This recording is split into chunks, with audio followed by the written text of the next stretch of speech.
So let us discuss when the limit of this quotient gives you some complicated form. Like, what if the denominator becomes 0 when you take the limit? So, or this quotient gives you 0 over 0 form. So we want to discuss how to find the limit when your expression gives you 0 over 0 form. The issue is, well, we cannot plug in some value. So we need a different approach. So in this section, we focus on the case 0 over 0 form. So look at this example. When you plug in x equals 1, we have 1 minus 1 over 1 minus 1, or 0 over 0 form. So plugging in will not work. So instead, we can use some algebraic method. So look at this numerator, x squared minus 1. And if you look at this carefully, you will see the factoring. So this x squared minus 1 has factoring. X plus 1, x minus 1.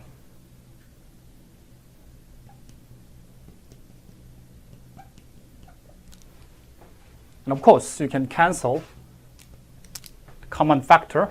So we have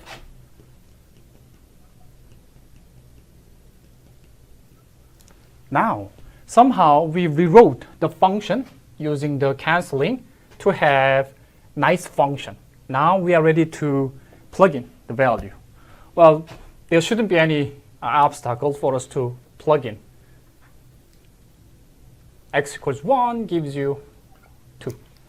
So it turns out that, well, even when your expression gives you 0 over 0 form, we can rewrite the function to have nice function, and then we can find limit quickly.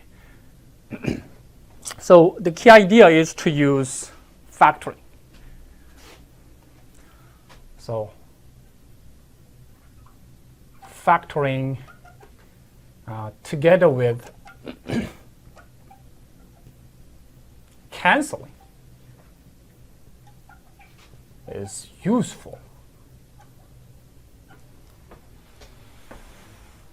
So whenever we have 0 over 0 form, plugging in doesn't work, then you look at the expression carefully to find factoring and then canceling. Then you will be able to rewrite your function to have nice function, then you can find the limit. All right, let us continue to discuss more difficult and advanced problems. Look at this function, x squared minus 81 over square root minus 3. Well, I'm tempted to plug in this value, x equals 9, but we have 0 over 0 because the denominator is square root 9 minus 3. So plugging in doesn't work. So as we did in the previous slide, we need to read this expression carefully to find common factor and then cancel. Do you see common factor there? Well, we need to rewrite a little bit.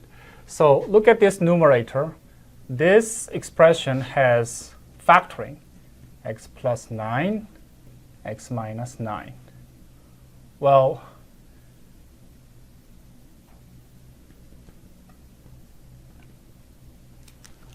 we still don't see the common factor.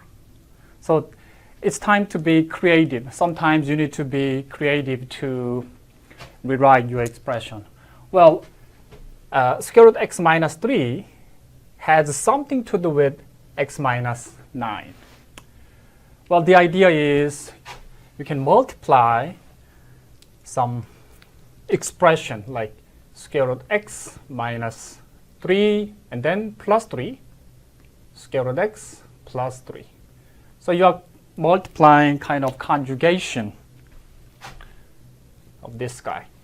Well, once you get rid of this radical, our expression will become simpler, and then eventually this multiplication gives you a way simpler form for this.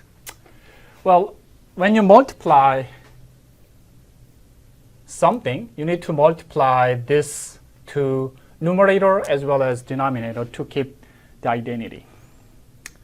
Okay, so this denominator becomes square of this guy minus square of this, which is 9. Now you see common factor x minus 9.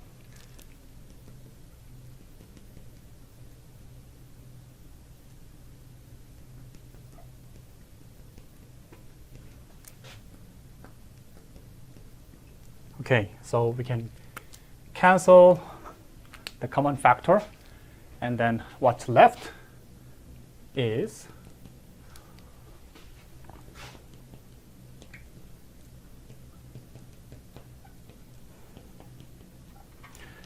well, this is quite complicated, but our denominator is just 1. And we are ready to plug in the value, x equals 9. So we are good. When you plug in x equals 9, we have 9 plus 9 times square root 9 plus 3. Well, 18 times 3 plus 3. So 18 times 6, 108. Okay, so the idea is, again, for this given expression, you want to rewrite somehow algebraically to find common factor and then cancel. So to cancel this, you compare numerator and denominator carefully. Sometimes you need to find some expression to multiply to numerator and denominator as well. Then once you cancel, then your expression becomes nice, and then you plug in to find the limit. Again, let me emphasize this. It's useful to use factoring and canceling. So using factoring and then canceling, you want to rewrite given expression to have simpler or nice so that you can plug in the value. So that's the idea. So one more similar example. Look at this example. So our h is getting smaller and smaller, approaching 0. When you plug in 0, we have 4 squared minus 4 squared over 0. It's, again, 0 over 0 form.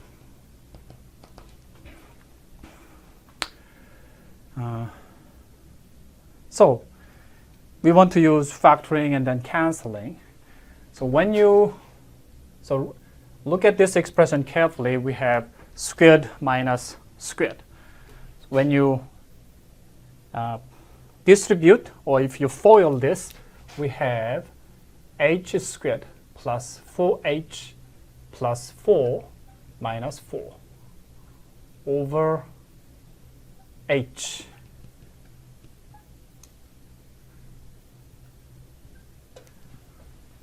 We have nice canceling. So again, we are after factoring and then canceling. You see common factor there? Yes, h is common.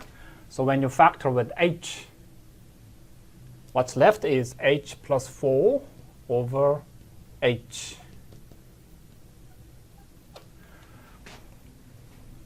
So after canceling, we have simpler expression, h plus 4, and so the limit is 4. So let me point out some common mistake there. So in this expression, you see h is common. If you cancel this h with only one of those, then you will be in trouble. So you cancel this after factoring like this, and you will get the limit. For your information, when we discuss derivative, we will be working on expressions like this. Actually, this will give you a derivative of a function. That's the main reason we discuss limit. So eventually we will study derivative using this limit, and then we will study nice properties of derivatives and application.